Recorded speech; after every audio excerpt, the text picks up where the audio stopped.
Welcome back to the channel, guys. Today we're talking about the volume profile study. It's available in the ThinkOrSwim platform. It's one of my favorite tools available to me that helps me with my trading, and that's because it lets you quickly see where the fair price action is for any given stock in a given range. And that tends to be where the stock will tend to trade at for a little bit, giving you time to react to stuff that's happening in the market. Uh, since I usually do 30 to 45 day trades, it's good to know where these levels are. Because like this is literally where the stock will trade for a little bit, a couple of days. It'll give you time to react and manage your trades. So first off, let's show you how to put this on. What you're going to do is in the upper right hand corner here, click on Studies, the little flash icon, and then click Edit Studies. You'll see a little pop-up come up here, and you're going to type in Volume P, and that'll bring up Volume Profile. Go ahead and add that, and then click Apply. So now on the right over here, you're going to see a new chart come up, and this is the volume profile. Basically, what it's showing you is how many trades happened at any given price.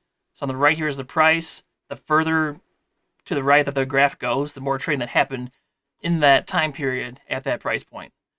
And usually what happens is when the stock gets to like one of these peaks, it'll trade there for a while before it starts to move down. And if it falls down, like it tends to gap down to the next peak, and then that's what the stock will trade for the next couple of days or whatever time frame you're looking at, because this does adjust to whatever your time frame is. So right now we're looking at Apple, the 2-year chart, and you can see like during that last 2 years, a majority of the trading happens between 129 and 54. That's a pretty big range. And then the thing called the point of control is where the greatest volume happened during that period. It'll put a red line here, and that's just the point of control. It's just something to know that that's a thing. If we switch this to a smaller time frame, let's go ahead and do the 10 days. You can see it recalculates everything based on the data that's being supplied.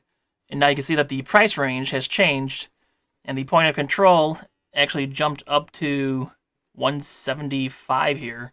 So you can see there's been a lot of trading at that price range if you look back over the course of the last 10 days. Something else to know is that 70% of all the volume is going to happen between these two brown lines, I guess you call them, brown or beige. So 70% of all trading for this stock during this time period has happened between these two levels. And then the red line is where the biggest peak is, where the majority of the trading has happened during this time frame. On a smaller time scale, this could show you like what's going to happen if a certain level gets breached. Like if 175 gets breached, I'd expect that it might be a quick drop to 174. So if this gets tested, maybe I want to close my trade and wait till we get back above it before I short the stock. Or if it's below this, or just beats this peak and starts going up, I know that there's a good potential for it to gap up to this area here. So that's just what the volume profile does. It just shows you where the price is going to be getting stuck at. Let's go ahead and just look at a different stock. Why not? So now we're looking at Virgin Galactic. We're switching to the 1 year, 1 day real quick. And this is a chart. Obviously, they've had some major gaps, but you can see that we're trading at the lower bound of where the last year's worth of trading has happened. So this might be a good time to pick up the stock, essentially, is what this is telling me, because the majority of the trading for the stock has happened above the current price range. If it breaks like this little peak here, 17, it'll shoot up to 20 pretty quickly. Like there's less resistance because the price flies because there's just not much volume at that price point. So if we switch to a smaller time frame, we can get a clearer picture of what the stock market's thinking in the current short-term trend. With the Virgin Galactic, it paints a different picture than if you look at the 1 year. So on the shorter 5-day timeline, we can quickly see where we think fair value is based on where the buy and sell orders are. And basically what this is showing me is 1460 might be fair price right now in this very short time period.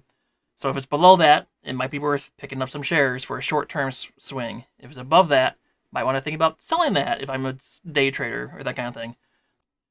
What this is doing is just trying to give you more information so you can find your entry points to enter your trades. If you're trading right at the peak here, maybe you should just wait, see if there's a dip happens. If a dip happens, it's more likely to go back up to test that fair price that the market's been kind of dictating. So this might be where you sell a put. If it's above it, maybe you think about shorting it, or selling like a call spread. And Use the information from the smaller timeline and the longer timeline to help you determine if you want to go long and short. And then just look on the shorter time frame to see if that confirms what you saw in the larger time frame. So the larger one says it should go up. Right now we're trading below like the current short-term peaks. Like if I wasn't already in Virgin Galactic, I'd probably be looking to sell some puts here. So that's what I'm doing when I'm looking at the volume profile. Is I'm really just checking the peaks, seeing where all that price action is. So here you can see, looking back, just so much price action happening. So when the stock gets up to that area, it's just going to sit there for a while. You have time to manage your trade. For 3 days straight here, I basically traded at that range. So if I wasn't watching my stock and it came down to this price range, I know I have time to react. I don't have to necessarily jump on it instantly to manage the position because it'll probably stick in here for a couple days. If you have any more questions about the volume profile, let me know. I know this was a short video, but I think it's pretty easy to see what it's telling you that's happening. It's just showing you where the most trades happen for a stock. And for me, that tells me where I have time to manage a trade. If you like this video, then go ahead and check out this video about using the Analyze tab in ThinkOrSwim. It's an awesome feature. I encourage everyone to check it out because it's just very useful. So click this video to the left here and you'll learn about the Analyze tab.